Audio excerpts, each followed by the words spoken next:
এ রাতকে কেন্দ্র করে পুরো বিশ্ব যেন পাপাচারের এক অশ্লীল জগতে প্রবেশ করে। রাত 12টা বেজে ওঠার সাথে সাথে আতশবাজির বিকট আওয়াজে কেঁপে ওঠে পুরো দেশ।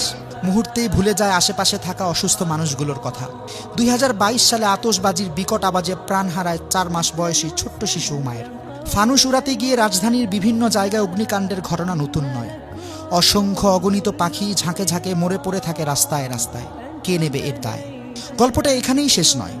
সেই সাথে শুরু হয় বিয়ার, হুইস্কি, ফেন্সিডিল, আফিম, হেরোইন, ইয়াবা, গাঁজাসহ বিভিন্ন মাদক দ্রব্য সেবনের মহা উৎসব।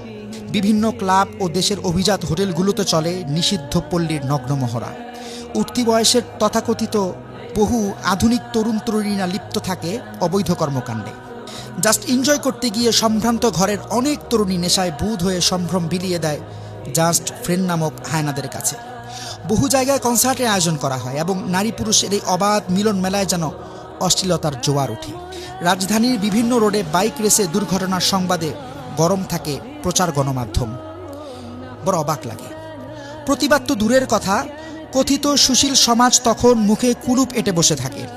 নিষিদ্ধ অ্যালকোহলের লট ঠেকাতে আইন শৃঙ্খলা বাহিনীকে চরম হিমশিম খেতে হয়।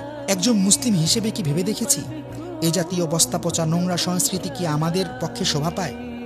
ইসলাম তো বটেই, এমনকি একজন সুস্থ বিবেকমান কোনো ব্যক্তিও এই জাতীয় চরিত্র বিধ্বংসী উদযাপনকে মোটেও সমর্থন করতে পারে না। সত্যি কথা বলতে কি জানেন, এই ঘৃণ্য সংস্কৃতি আমাদের নয়। তাই আসুন পশ্চিমা এই অপসংস্কৃতির বিষাক্ত ছোবল থেকে নিজে সতর্ক হই, অন্যকেও সতর্ক করি।